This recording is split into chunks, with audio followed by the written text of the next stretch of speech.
1 Coríntios, cenáculo. Abra com alegria, com fé. Capítulo 4, verso 1 ao verso 5. Deus abençoe toda a igreja.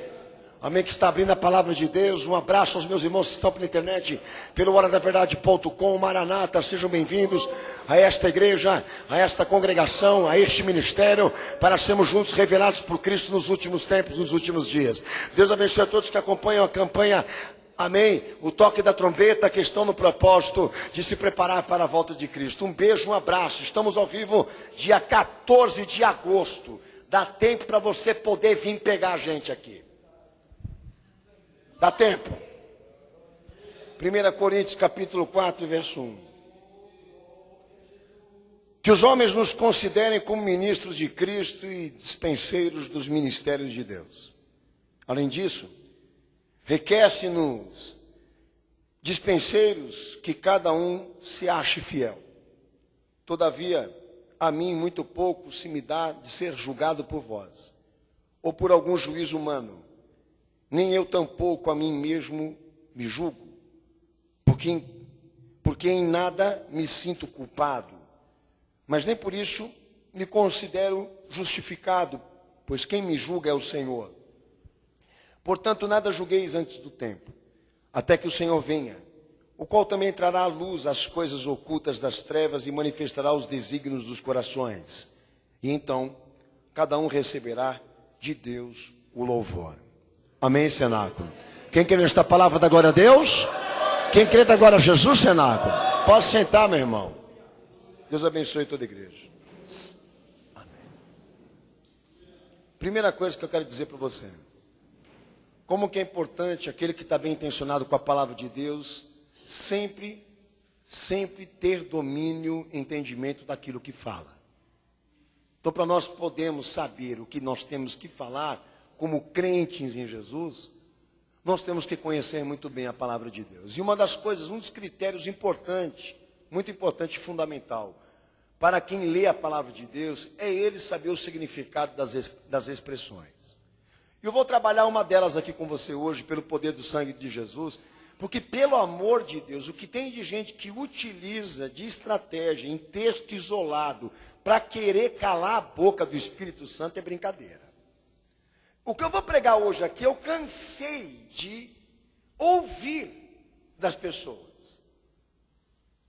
Meus amados irmãos, uma das coisas que Jesus veio revogar pela sua morte, pela sua ressurreição na cruz, é a liberdade. Filho, nós temos liberdade para se salvar, pela escolha certa em Cristo, como temos liberdade para se autocondenar. Se existe uma coisa que a Bíblia zela, e Deus não usurpa, é o direito das pessoas definirem aquilo que elas querem. E lá na frente, serem julgadas, seja pelo bem ou pelo mal, pela escolha que fizeram. Eu vou dizer uma coisa para você. Nunca o Senhor me coagiu, me pressionou, me ameaçou a fazer uma coisa que eu não queria fazer. Ele avisa. É diferente. Coagir, pressionar, chantagear, isso é coisa baixa. Isso não procede, não vem da experiência da fé com Cristo.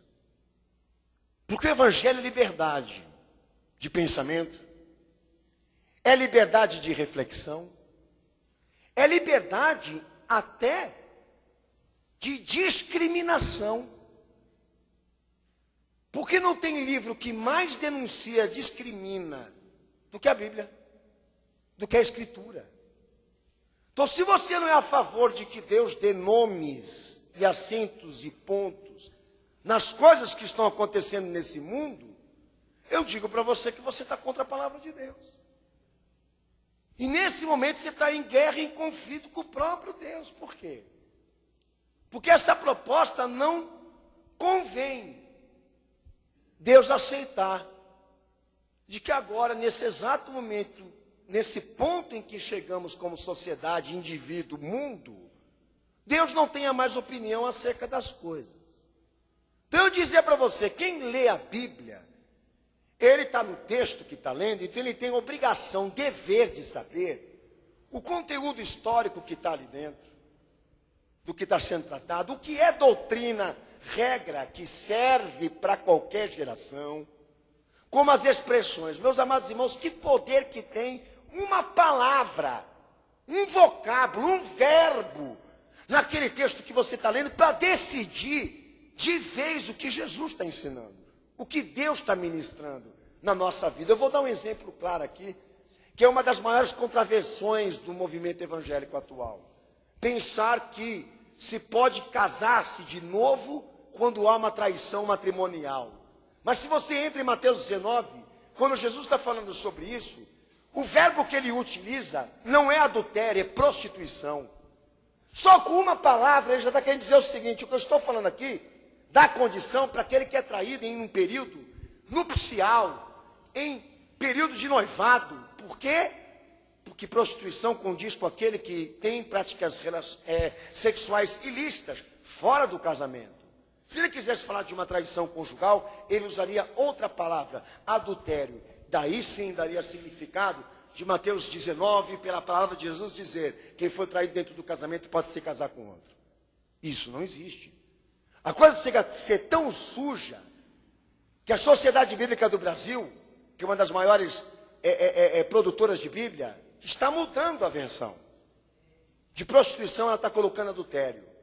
Para vocês verem como é a preocupação do satanismo, dos maus intencionados, em querer perverter a educação do povo que está dentro da igreja. E eles sabem que para perverter, eles vão ter que mudar as palavras-chave daquilo que está sendo dito ali. E eu vou trabalhar uma com você hoje aqui. Julgamento. Bom, estão dizendo por aí que você não deve julgar. E quando eles falam assim, não julgue para não ser julgado, eles estão dando a entender a você que você não pode ter opinião sobre nada. Quem testifica diz amém. Só que tem uma coisa, quando você vai estudar a palavra julgamento, até no Aurélio, até aquele satanista lá entende disso. A palavra julgamento te dá duas versões para a explicação do significado dessa palavra. A experiência de você poder pensar, ter opinião, ou aquela de você sentenciar. Dessa palavra eu tiro juízo de valores, como também sentença. Então nós podemos dizer o seguinte, que a palavra julgamento não pode ser aplicada, executada, em um só conceito. Ela tem que ser trabalhada diante daquilo que está sendo pregado, anunciado naquele texto. Paulo fala uma coisa importante. Quanto à questão de sentença, só Deus pode me sentenciar. Mas quanto à questão da palavra, da experiência de nós pensarmos com o pensamento de Deus, vermos como Ele vê as coisas, discriminar como Ele também discrimina, todos nós temos que ser reconhecidos aqui como ministros disso. Ministros dessa questão. Então a palavra julgamento não é uma expressão de proibição. A palavra de julgamento, ela também é considerada pela Bíblia Sagrada um dever. E eu quero separar com você isso aqui. Pois a estratégia de Satanás agora, com as filosofias que estão sendo pregadas dentro das igrejas, e implementadas por aquele mecanismo chamado televisão, por telenovelas, por jornalzinho de meia perreca, que é tudo encomendado das trevas, para injetar na cabeça do povão, de que eles não podem pensar, nem refletir, nem opinar livremente como eles querem. Eles querem entrar no nosso pensamento, eles querem entrar no nosso coração, eles querem comandar a nossa opinião, calar a nossa boca, nos impedir de expressar aquilo que nós sentimos, aquilo que nós pensamos. Nem Deus usurpou isso de nós. Então que nós não permitimos então que os homens façam isso. Aleluia. Uma das maiores experiências que o homem teve com Jesus na terra, com o Filho de Deus, foi abrir a sua mente para pensar com Ele aquilo que o céu pensa, da maneira como Deus vê as coisas. Então eu vou falar do julgamento como dever. E a primeira coisa que a Bíblia se preocupa em dizer a mim é que o dever do cristão, é dever do cristão, João 5,39, examinar, analisar rigorosamente a palavra que Jesus revela, aquilo que Deus determina por vontade, caráter própria, que ele veio hoje aqui, como também vem aos longos dos dias, ministrando, falando aqui nesta igreja, porque a experiência de fé que nós agora nesse exato momento buscamos, dentro dessa dispensação de graça, é sempre estarmos por dentro daquilo que Deus quer. Lê o texto, João 5,39, lê.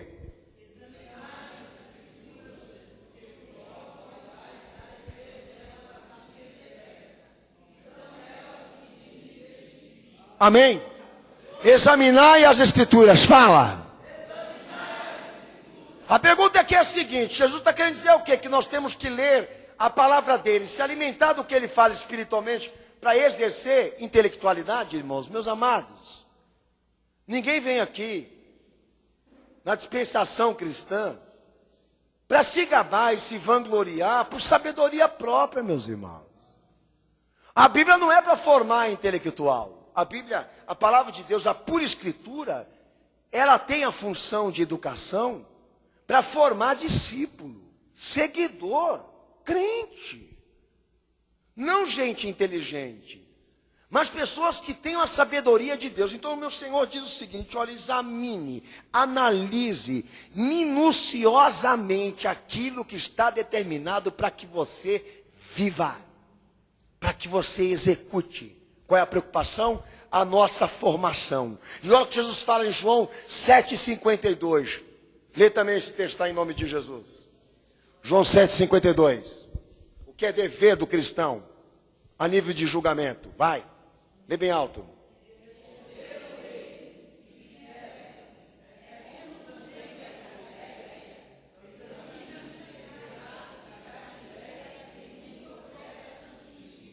Não ignore a escritura, amigo. Não ignore a escritura, examine-a. Porque é dever de todo cristão sempre examinar aquilo que Deus determina para a nossa vida. Nós estamos aqui para termos a experiência do pensamento, da formação do nosso pensamento. Se nós não estivermos aqui para ter essa experiência com Cristo, para que Bíblia? Para que manual? Para que doutrina? Para que regra? Fique em casa. Agora, desde o momento em que nós aceitamos a Jesus Cristo como Senhor e Salvador de nossas vidas, a partir desse instante, a experiência dele conosco, o que é? O partir do pão. Do mesmo pão.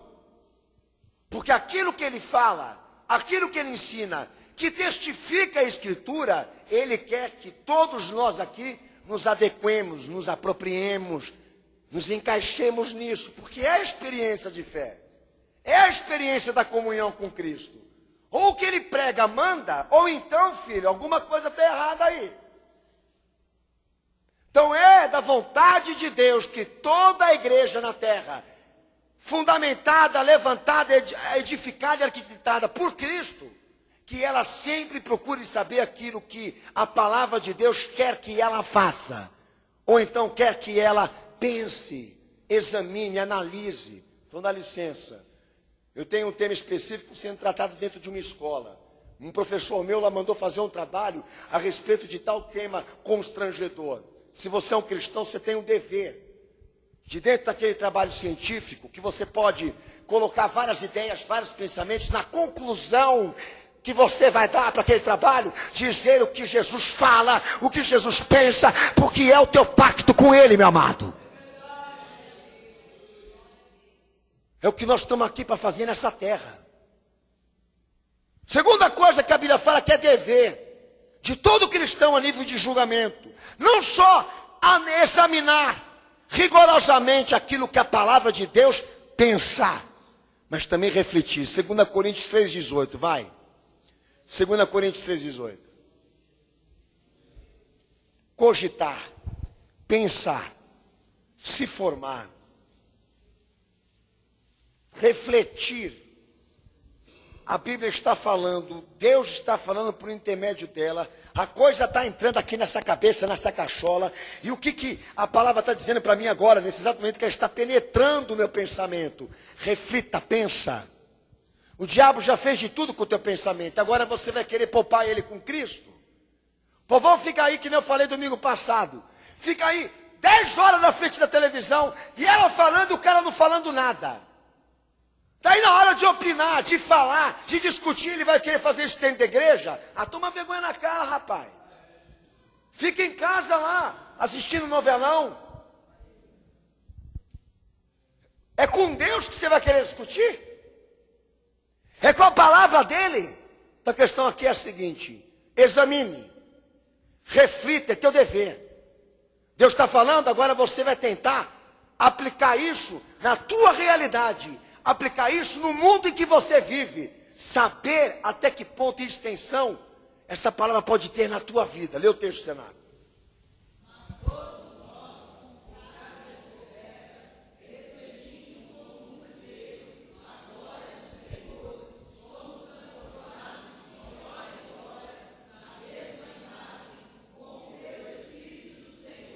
Amém.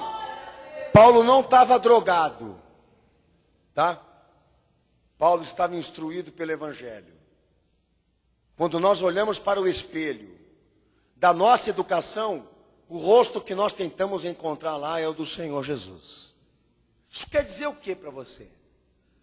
Que a partir do momento em que nós passamos a desenvolver vida, a gente espera esse milagre, de que Jesus seja visto nas nossas intenções, na nossa prática diária, na nossa expressão, na nossa fala, que é o que na verdade não está acontecendo com aqueles que se dizem cristãos nos tempos atuais. Porque a sociedade pergunta para a igreja atual o que ela pensa sobre certos temas e ela não tem uma explicação, nem uma definição sobre aquilo lá. Ela não tem, mas a Bíblia tem.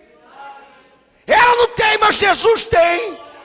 Se a igreja não sabe dizer o que são os santos canonizados da igreja católica, à luz da palavra, a Bíblia sabe dizer sim. Artífices humanos, criações humanas, pedaços de pedra que não valem para nada. E é disso que nós estamos falando aqui. Olha, a palavra de Deus está determinando. Examinou? Examinei. Está lendo? Estou lendo. Agora reflita. Aplica isso agora na tua vida, na tua realidade, porque o propósito nosso com essa pregação aqui, com todas as outras que já foram dadas a essa igreja, é que quando você for olhar para o espelho da tua educação, da tua formação, você veja o rosto de Cristo, não o teu.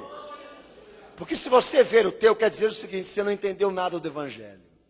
Você não entregou tua vida para Jesus. Esse é o problema.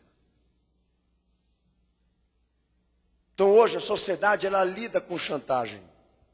Ela lida com artifícios de sentimentalismo. Isso está acontecendo dentro da igreja. E os caras me entram aqui com texto isolado, querendo dizer o seguinte: olha, não julga, tá? Está proibido de julgar. Querendo dar a entender para o povão que nós estamos proibidos de examinar, estamos proibidos de refletir sobre aquilo que está tomando lugar aqui agora. Porque a ordem agora mundial é que nós temos que respeitar tudo e todos, como se nós fôssemos caixas vazias para serem cheias do que o sistema quer. Você sabia que a filosofia trata o ser humano assim? Como caixas humanas que precisam ser enchidas de alguma coisa? Que seja então. Mas a minha preferência é Cristo, não é a opinião pública, nem o que os homens falam. É o que o meu Senhor quer de mim. Então dá licença, o espelho que eu estou olhando aqui agora se chama Escritura Sagrada. E eu estou olhando para ele agora, e o que ele reflete sobre mim? Jesus diz para mim o que eu tenho que pensar, diz para mim o que eu tenho que ser, diz para mim o que eu preciso viver. A influência que eu tenho é cristã. É isso que você deveria estar falando aqui agora. Mas por respeito aos outros, por moda, eles estão traindo o Senhor pelas costas. Só que eu não estou pregando aqui não estou dando aula, tá? Estou falando que é o dever desse povo que quer querendo ser salvo. Você quer entrar no céu, filho? Quer viver com Deus? Você quer ter esse privilégio de morar depois da morte com Ele? Você vai ter que pagar. E o teu pagamento em caixa é fé. Não vem com esse papo de carisma aqui, porque carisma aqui para nós aqui não cola. Carisma para nós aqui não é fé. Carisma está cheio aí, por aí, está enchendo igrejas. Mas o que eu estou pregando aqui está em falta. Caráter, personalidade cristã não existem mais, já são tidas como escassas. Desapareceram. E nós precisamos ter um laço confirmado com o Senhor Jesus. E esse laço depende dessa Bíblia entrar e penetrar o meu coração e fazer que os meus pensamentos e as minhas vontades estejam moldadas por isso. Porque aí sim nós começamos a falar de salvação. Começamos a falar de Jesus na tua vida. Fora isso, eu não vejo possibilidade. A igreja julga sim. Julga porque ela examina. Julga porque ela tem reflexão. Julga porque Deus manda. Romanos 12, versículo 2. Não vos conformeis com este mundo. Não vos conformeis com este mundo. Mas antes, renovais o vosso entendimento para que possais saber qual é a perfeita vontade do Senhor. A perfeita, maravilhosa vontade do Senhor. Não vos conformeis com este mundo, mas olhe para ele e o veja como Jesus vê. E se você não consegue, vai lá examinar. Se você não consegue definir o que é isso que está acontecendo aí fora, vai lá examinar. Eu não estou conseguindo ter uma definição, uma convicção, uma certeza. Não sei expressar com convicção o que é aquilo. Então vai lá examinar, porque se você não faz, Deus faz. Tudo o que você quiser, Ele tem explicação. Todas as tuas incertezas e desconfianças e fragilidades, a palavra de Deus pode te suprir, pode resolver. O problema todo é a covardia do povão. Porque nós sabemos que o que eu estou pregando aqui tem um preço sério. Porque você examina, porque você reflete o que a palavra de Deus te ensina, você perde família, você perde amigo, você perde existência, ninguém quer saber de você, todo mundo te taxa, te persegue, etc, etc, etc. Nós pagamos um preço caro, mas tem que pagar. Se para ter direitos nesse mundo, nós vamos ter que sacrificar o Evangelho, trair Cristo. É isso que eles estão querendo dizer para nós. A igreja não pode admitir. Nós não podemos aceitar. Texto de Lucas 12, 57. É o dever de todo cristão. E contra isso não há lei. De que todos examinemos, refletimos, como também discriminemos, julgamos e condenamos com reta justiça aquilo que Deus não aceita. Lucas 12, 57, lê o texto.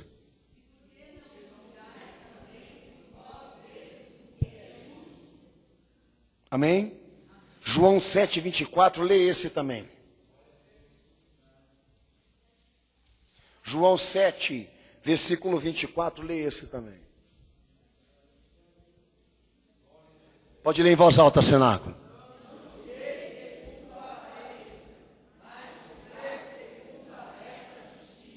Amém?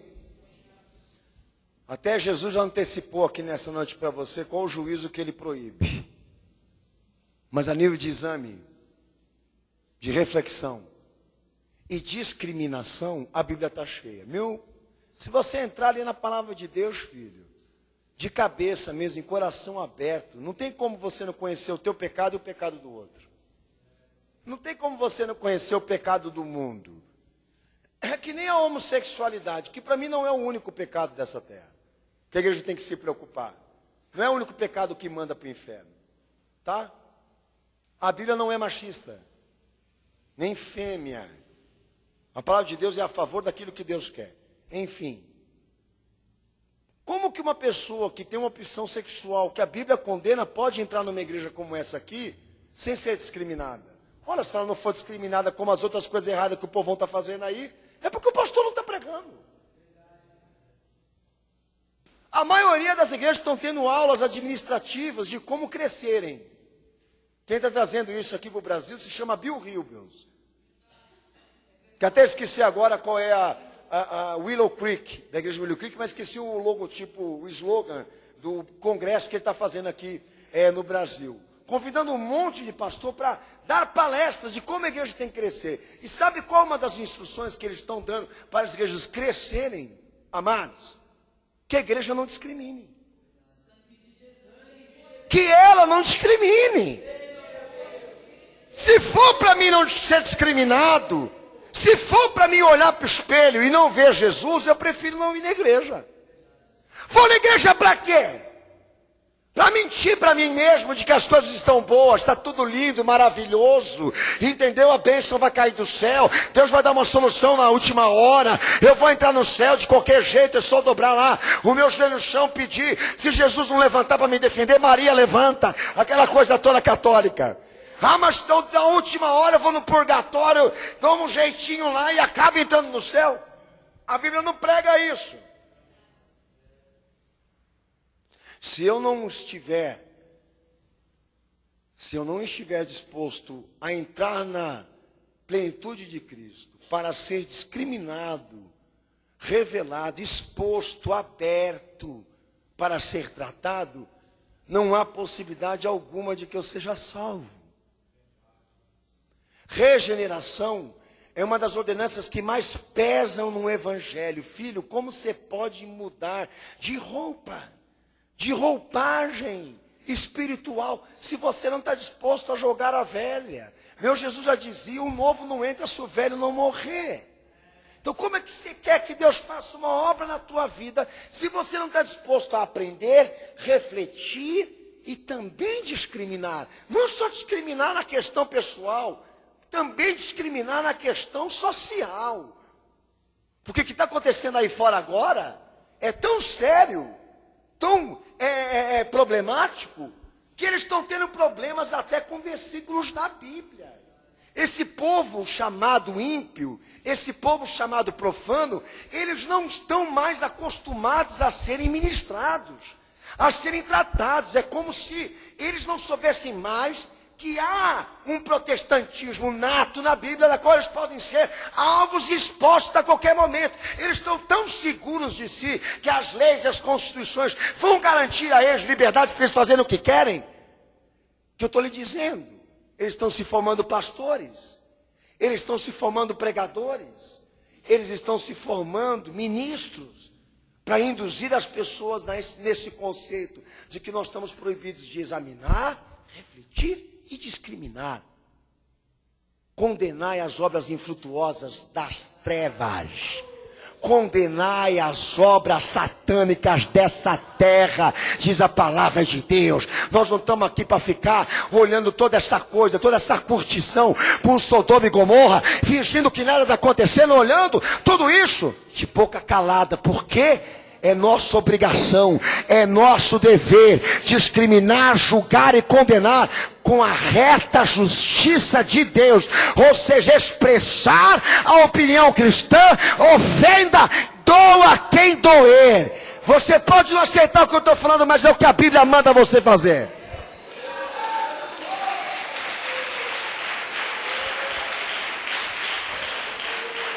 Daí quando entra lá, Jesus falando sobre chamado de discípulo, chamada de salvação, e lá em Mateus 10, 34, ele começa a ministrar sobre família, né?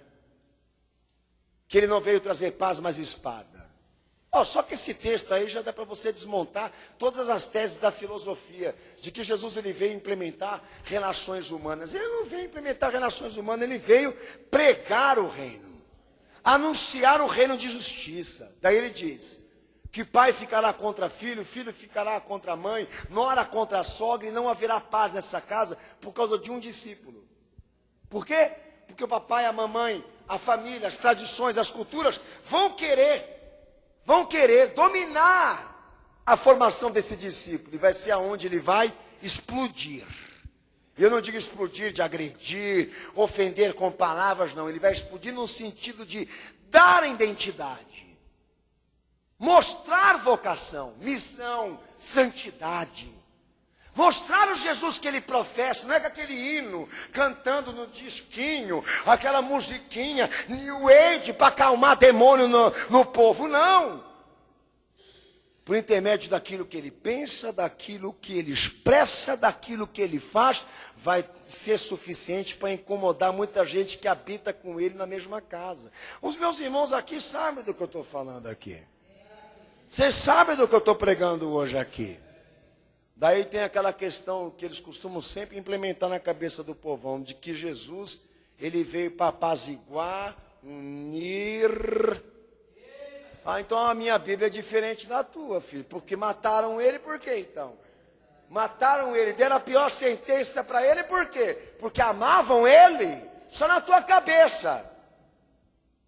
Mataram ele, porque foram revelados, impactados, discriminados, revelados no sentido de serem abertos até por dentro. Até ler o pensamento deles e falar o que estava no coração deles, o Senhor se preocupou em fazer. Agora, se você entrou hoje aqui nessa igreja, entendeu? Fechado, trancado, pensando que Deus vai te respeitar, esquece. Porque isso não se determina do Evangelho. Não há defesas aqui para o pecado. Não há advogados para quem peca aqui. Há advogados, há advocacia especializada para quem quer se arrepender. Agora, para quem quer continuar pensando besteira, fazendo besteira, eu aconselho a melhor coisa é você não ir na igreja que Jesus fala. Se você não estiver disposto a se arrepender, a se converter, a melhor coisa é você não entrar no caminho dos crentes. Dos crentes fiel, porque se você entrar, você pode ter certeza de uma coisa, muita coisa que eles forem ver, eles vão ter liberdade de Jesus para dizer, para falar, para discriminar aquilo que a palavra de Deus não aceita. E contra isso não há lei, não há condenação, há liberdade. Cenáculo, examine. Cenáculo, reflita naquilo que Deus fala. Cenáculo, discrimine, aponte, condene aquilo que Deus condena. Porque esta é a obrigação e o dever de todo crente e de todo cristão. Marapia subiande regesteria.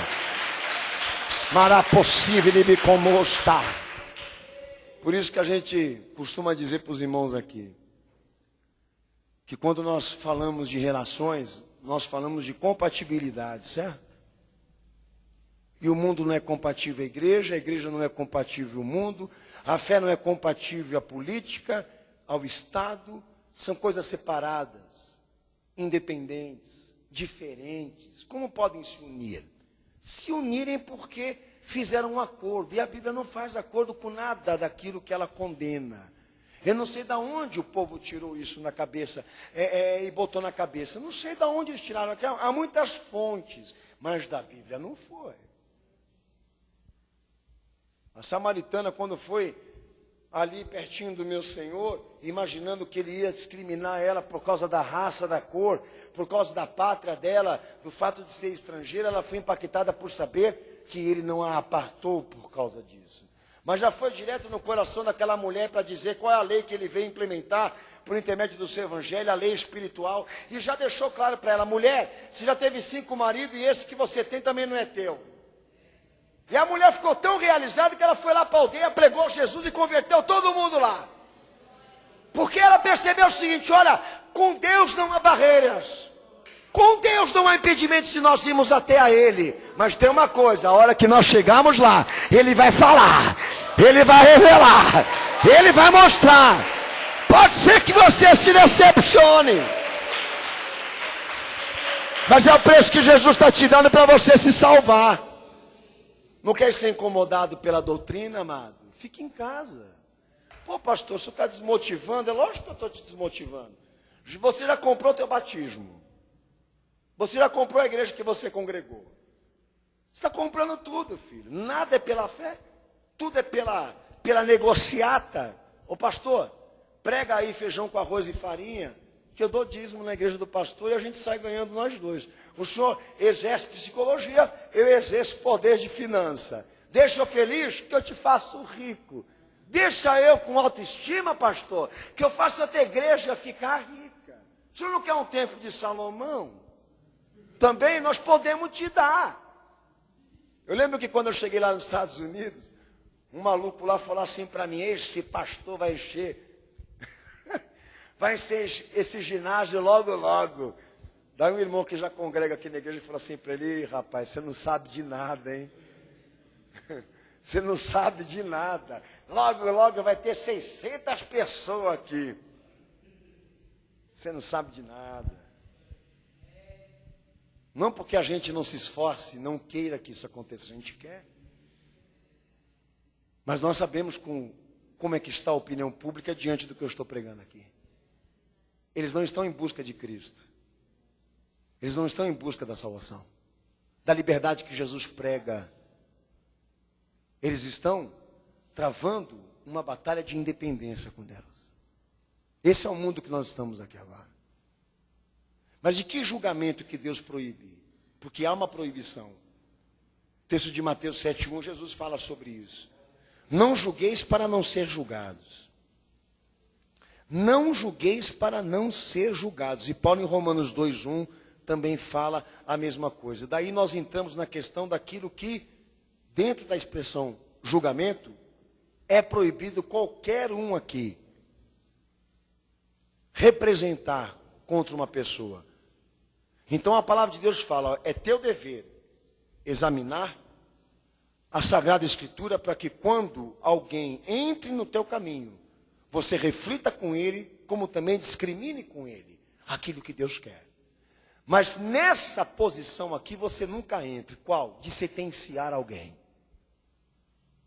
Nunca sentencie ninguém.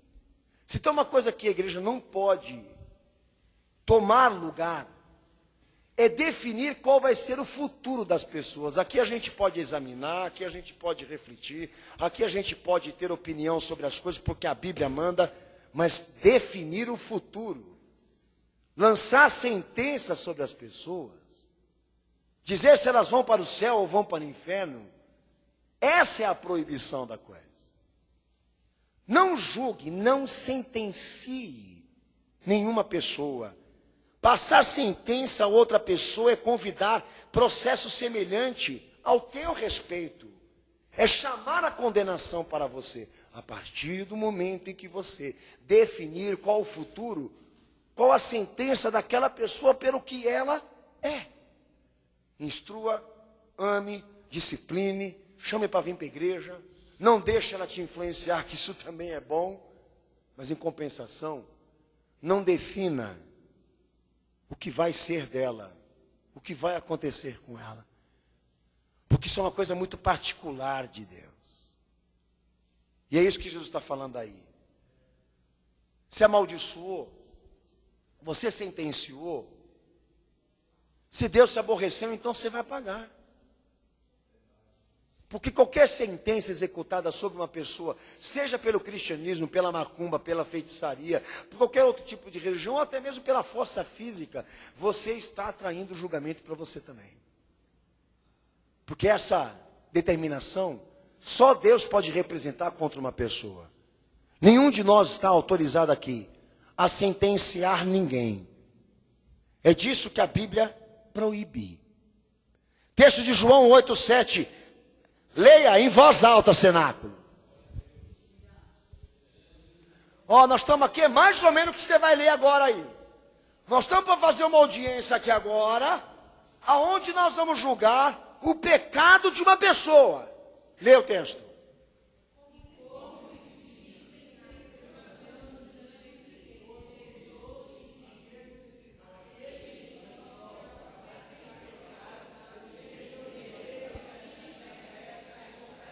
Amém? Que é um dos textos que eles mais usam para querer se defender do pecado que eles fazem.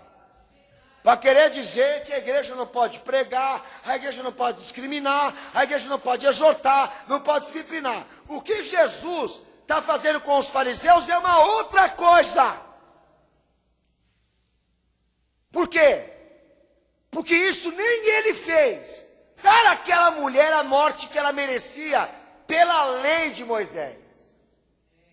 Fizeram uma audiência para essa mulher ser julgada conforme a lei. E Jesus, representando a renovação disso, olha para aqueles homens e diz para ele: quem não tem pecado, ataca a primeira pedra. Muitos entendem o seguinte, que quem não tem pecado, não vai atacar a pedra. Porque ele não tem pecado, ele não pode saber o que Deus quer, não pode refletir no que Deus quer, como também não pode ser discriminado por ele. Não é isso que Jesus está falando.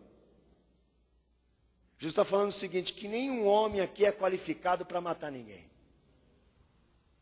Pelo pecado que cometeu. Então, se houver alguém aí no meio de vocês, que nunca pecou e não tem pecado, atire a primeira pedra. E automaticamente, eles foram abandonando aquela mulher e saindo um por um.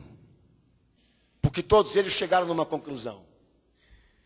De que eles não estavam proibidos em examinar, nem proibidos em refletir, até discriminar, exortar, disciplinar aquela mulher, mas matá-la porque ela pecou, nenhum ser humano tem essa autoridade.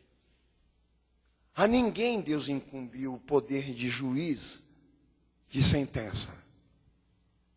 Aí é onde entramos numa área problemática. Dizemos o seguinte, olha, nunca faça essa pergunta para um cristão fiel.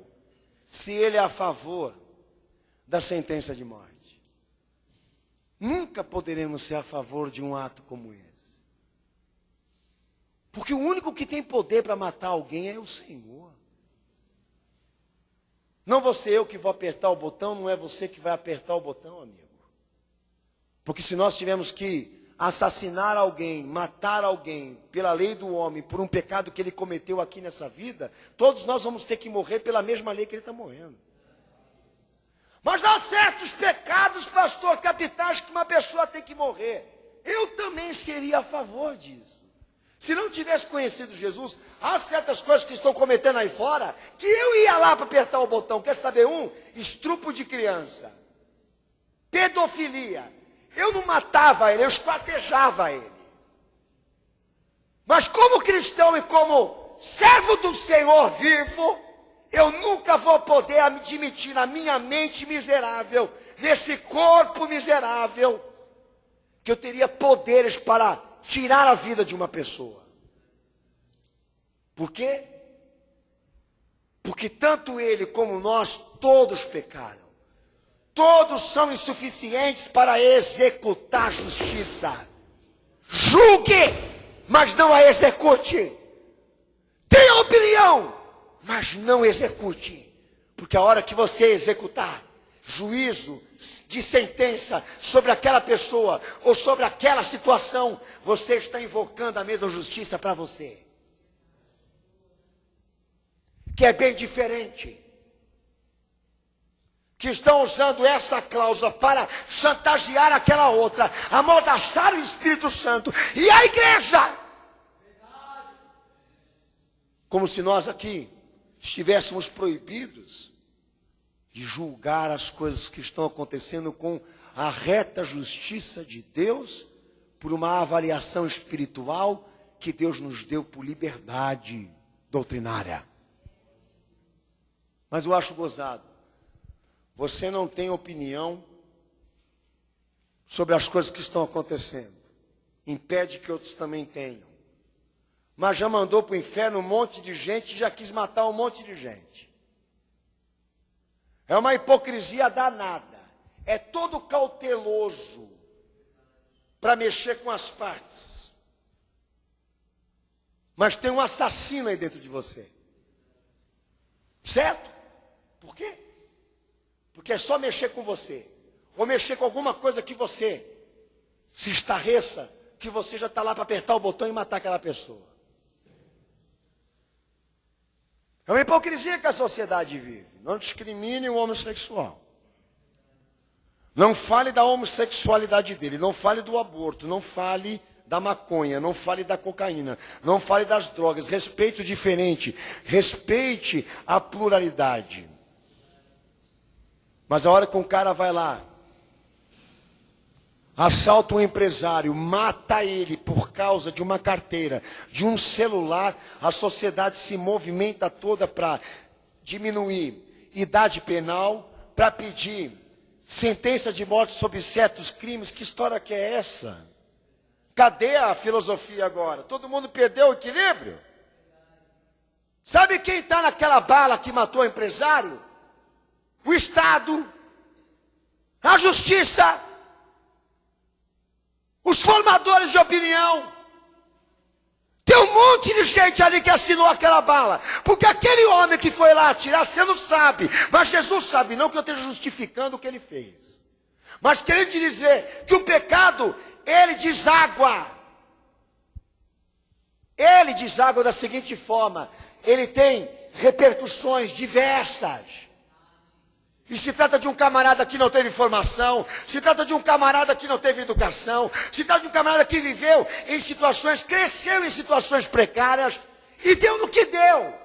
Um assaltante, mas será que ele não merece, Jesus, uma chance para se reconstruir, para se redimir, para ser perdoado? Como as mulheres adúlteras no passado medieval, elas tinham um broche na roupa a ser identificada na rua, porque ela traiu seu esposo. Em plena era cristã, chegaram a fazer essa besteira.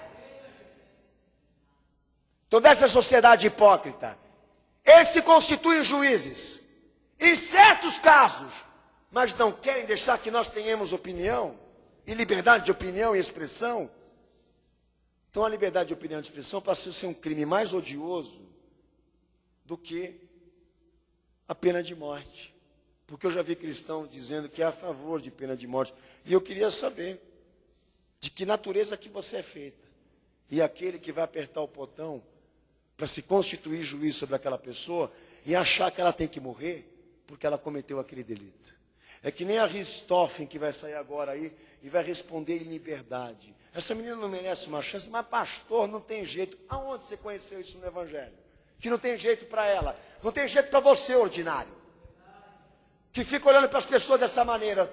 Não há pecado que Jesus não perdoe, não há pecador que ele não reconstrua, que ele não possa transformar, desde que a pessoa permita que isso aconteça. Ela está viva porque Deus quer salvar. Porque se Deus quisesse matar, já tinha matado ela. Mas como que pode, pastor, Jesus perdoar uma menina que matou o próprio pai, a própria mãe? Da mesma forma, como que pode Jesus perdoar uma mãe que enfia o espeto para arrancar o filho dela? Pelo amor de Deus, meu filho. É a mesma coisa. Mas a sociedade hipócrita quer dizer para mim, não, há certos crimes que nós temos que julgar de maneira mais severa. Pecado não se soluciona com pecado. Mal não se acaba com ele com a maldade. Não se paga injustiça com injustiça. É esse segredo que a palavra de Deus me dá. Só o Senhor pode apertar o botão e tirar a tua vida. Só Ele. Só Ele tem essa autoridade de juiz, de sentença. E Paulo já dizia, já é um dia reservado para isso. E vamos esperar que esse dia chegue. Por enquanto, vamos amar. Por enquanto, vamos perdoar. Por enquanto, vamos pregar. Vamos falar. Vamos insistir. Vamos perseverar por essas pessoas que estão aí doentes, perdidas, que estão comprometidas aí fora. Vamos tentá-las salvá-las para Cristo. Essa é a tentativa do Evangelho com a igreja, dar a esperança de salvação para que elas também se salvem. Você não consegue enxergar, mas Jesus com o seu amor enxerga além dessas paredes.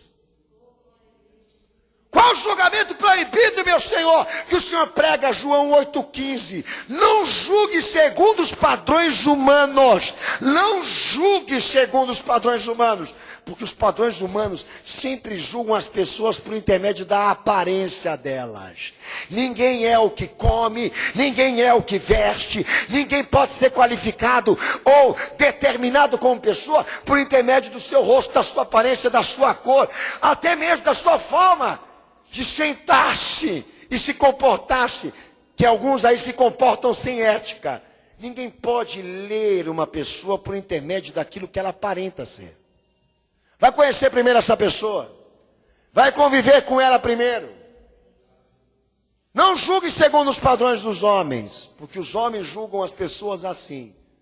Se ela não chegar com um carro bonito na porta da igreja, não estiver vestida com a melhor roupa, Deus não está nela. Jesus não habita nela porque ela não tem bênção material. Quantos que não julgam as pessoas dessa forma? Ela é burra, ela não tem qualificação, ela não tem estudo, ela não tem formação, porque a luz de Deus não bateu nela, Deus não abençoou a vida dela. É assim como os homens julgam as pessoas. Por classes sociais, por formação intelectual, por aparência. Que nem esse povo que dá doutrina. Vai lá na Assembleia de Deus. Você vai no culto da Assembleia de Deus, é uma coisa fenomenal. Só faltam eles todos vestirem a mesma roupa, com a mesma cor, todo mundo uniformizado. Mas é um reduto de safado. É um monte de gente adulterando, bebendo, fumando, botando político para falar em cima do púlpito. Mas na hora de vestir, tem que estar lá no pé. Olha a perna do pastor, ó. Eu estou em pecado. O cara não está ligando nem para a questão moral, espiritual. Mas na hora do culto, tem que entrar qualificado, hein, irmão? Atividade, igreja. Bota a saia, minha irmã, lá no calcanhar. Bota a camisa aqui no pescoço e na fecha o botão ainda. Entendeu? Não corta o cabelo, porque senão o diabo está no teu corpo. Não põe brinco, porque senão o diabo está no teu corpo. Olha a vaidade, irmão. Mas é um cara que não paga a conta, que bate na mulher, que adultera, que trai. É um safado. Mas você olha para ele, entendeu? É tudo bilu-bilu. Está na igreja lá, está tudo bonitinho. Entendeu? É só você olhar para o Malafaia, por exemplo. Entendeu? Olha para ele para você ver. Tudo nos conforme. Mas a embalagem não condiz com o produto. Não julgue as pessoas pela aparência, porque tem gente que entra na igreja, pode entrar por falta de Cristo, caminha e sai até aqui, mas não fez o que você fez. Com a Bíblia, com o terno, com a saia, com o birote, com o sovaco peludo, com tudo que você tem. Sargentão. Tá? É que nem a cristã do Brasil. Véu. Lá estão elas de véu. Time do São Paulo para cá, do Corinthians para lá. Mulher para cá parece café com leite. Né? Já, tem como separar café com leite? Não tem como. Mas eles conseguem. Bota mulher para cá, macho para lá e elas de véu. Mas não lê a Bíblia, não evangeliza. Se abre a geladeira, é Smirnoff. É Brahma, entendeu? Agora fugiu da minha cabeça aqui, entendeu? É Red, tem de tudo lá, tem até Red Bull, entendeu? Se você chacoalhar, cai até um maço de cigarro no bolso dele, entendeu? Lá debaixo da saia dela, eu nem falo para você o que tem, mas você entra na igreja, lá está ela com o véu. E entra uma coitadinha que nem conhece Jesus, nunca ouviu a palavra. Ela entra desqualificada. A bicha está endemoniada. Está incorporada. Vamos tirar o demônio dela. E sabe como eles tiram o demônio? Comprando a roupa para ela na segunda-feira depois do culto. Nós estamos cansados disso, entendeu? Jesus se cansou também. Os caras mediam até como os discípulos comiam. E o Senhor foi obrigado a bater de frente com esse povo. E dizer para eles, a doutrina não é essa. O que manda aqui é o que a pessoa é por dentro, não por fora. Começa de dentro para fora esse processo aí. Vocês perverteram a doutrina. Se tornaram juízes. Estão sentenciando as pessoas pelo que elas aparentam ser. Estão querendo ler o coração das pessoas. É que nem dentro da igreja. Se o irmão entrar enfurecido, é um direito dele entrar um dia mal. Com a cara emburrada, todo mundo acha que ele está emburrado com todo mundo. Ninguém vai perguntar para ele por que ele está com aquela cara feia. Mas o irmão passou sem dar a paz do Senhor para ele, ponto. Já começa uma guerra e o pior de tudo eu tenho que ir lá apaziguar. A minha vontade é não ir. Mas aí começa aquela guerra de irmandade. Mas da onde veio essa guerra? Um dia que ele entrou e esqueceu de cumprimentar o irmão. Então você comprometeu ele só por causa disso? Então agora ele não é mais crente porque ele não te cumprimentou um dia. E você pensa que você é o quê? Você acha que você está com essa bola? Você tem que ser visto toda hora que você passa? Deixa eu lá perguntar para aquele irmão. Irmão, o que está acontecendo com você? Porque eu vi o irmão meio triste, meio bravo. Está acontecendo, o irmão está precisando de alguma coisa, mas não vai. Vê se ele vai saber se o irmão está precisando de uma cesta básica porque a família está passando fome. Não pergunta. Mas é capaz de ele olhar para a cara do irmão e falar assim: irmão, você está sem fé, hein? Ô irmão, você está com essa cabeça baixa. Você está sem fé, hein? Toma cuidado para não ler o coração das pessoas. Não quererem dizer o que elas são com base nas aparências, porque aí nós entramos na questão da proibição, porque só Jesus pode dizer o que está dentro de uma pessoa.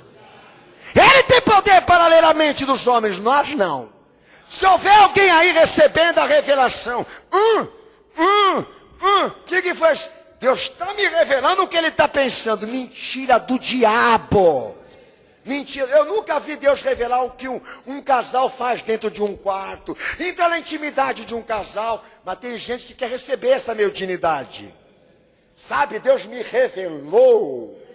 Deus está me dando uma revelação que vocês andam fazendo coisa errada, mas já para criar um pretexto para querer saber mesmo o que está sendo feito lá.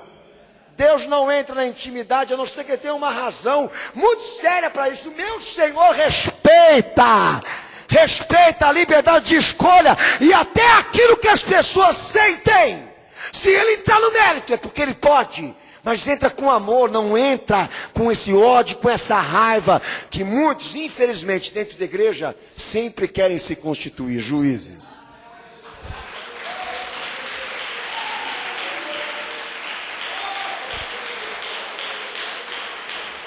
Primeira Coríntios capítulo 4, versículo 3 ao versículo 5, é o último texto que eu vou ler. 1 Coríntios 4, versículo 3, versículo 5. A sentença é uma prerrogativa de Deus. Fala, cenáculo.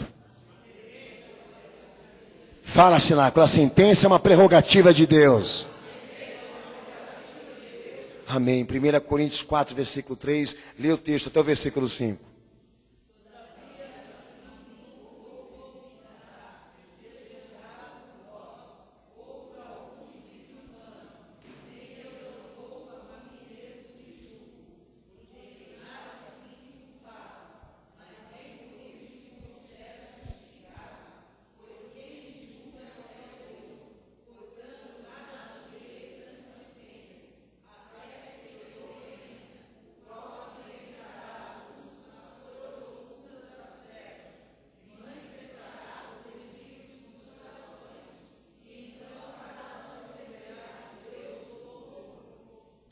De que sentença ele está falando? De que juízo que ele está falando? De que julgamento ele está falando?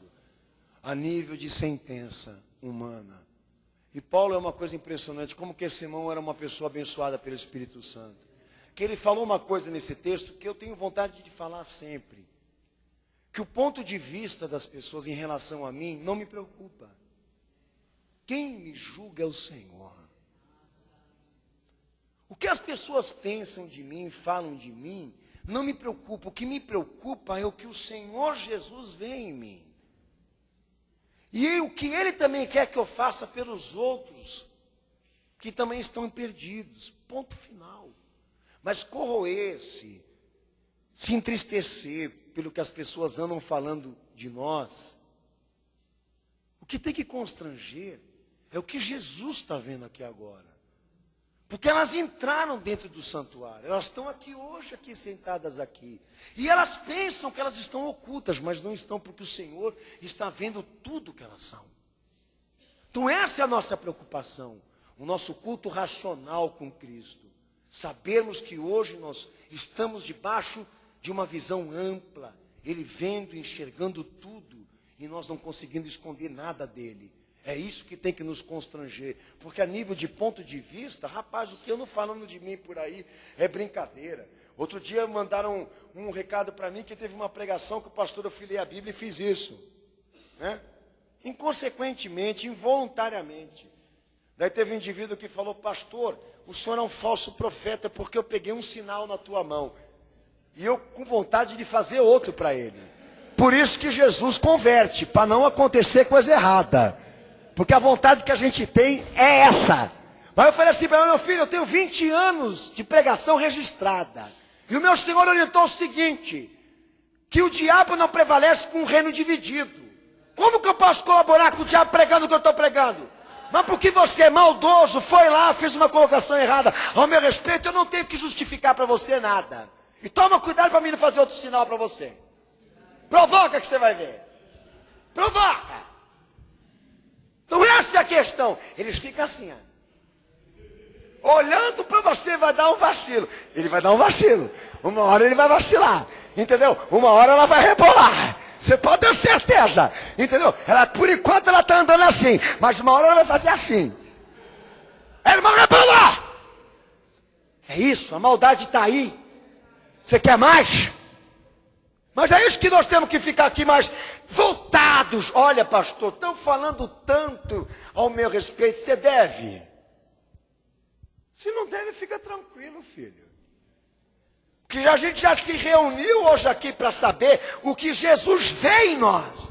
O que Ele pensa de nós. Porque essa é a nossa preocupação. Porque Ele é o juiz. E é Ele quem vai condenar. E é a Ele que nós devemos temer. A Ele em que nós devemos ouvir. É a Ele em que nós devemos crer.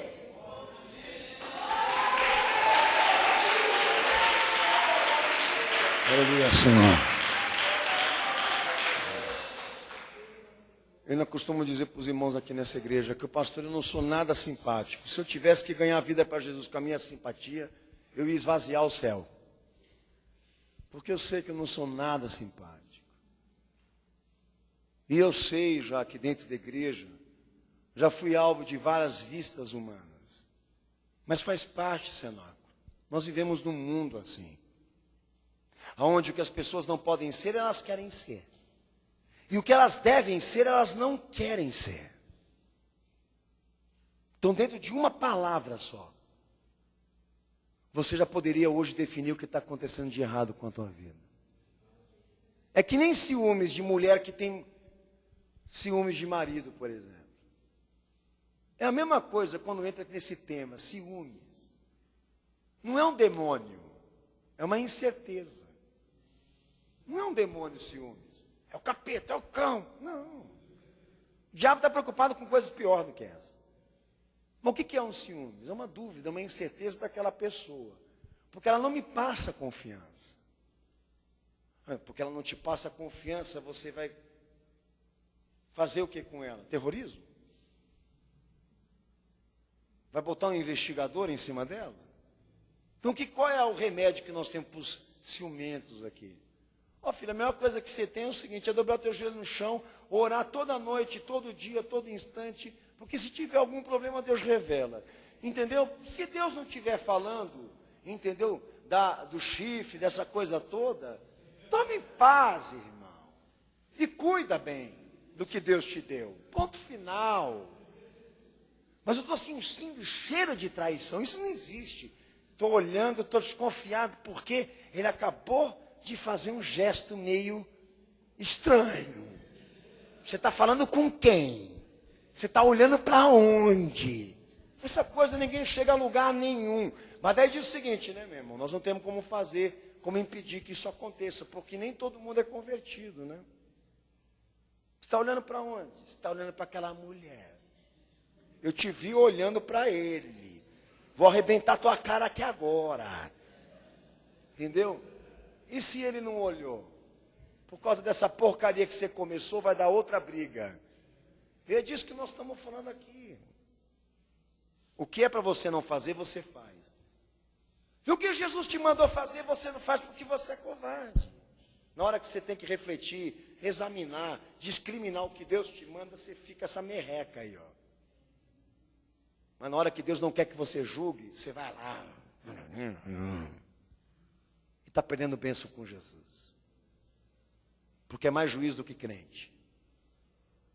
Abaixa tua cabeça, fecha teus olhos.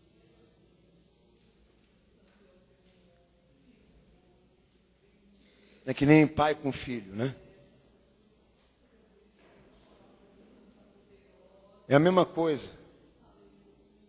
Eu cresci fazendo um monte de besteira. E eu lembro que as pessoas diziam que eu ia ser um marginal. Tem uma que eu lembro até hoje. Que ela levava o pastor pela orelha para o meu pai e para minha mãe, para ter o gostinho, chegar na porta da minha casa e falar assim, ó, teu filho aqui, ó. E hoje eu estou ajudando o filho dela a sair das drogas. Hoje, ela está pedindo oração pelo filho dela. Porque um dia ela achou que aquele ar de superioridade ia impedir que a casa dela se desfalecesse, entendeu? E mal sabia ela que mesmo eu sendo um peralta, que eu fui mesmo, quanto problema que eu não dei. Eu estava sendo alimentado por uma palavra que ela não estava alimentando os filhos dela. E o que ela preveu para mim aconteceu para o filho dela. Tudo que o homem planta, ele colhe, irmãos. Não julgue para não ser julgado. Nunca sentencie ninguém. Nunca prevenha o futuro dos outros. Porque é Deus quem vai julgar isso. Mas não se esqueça, é teu dever examinar, refletir, discriminar e julgar as obras do diabo e do pecado. Porque isso não há lei, há liberdade.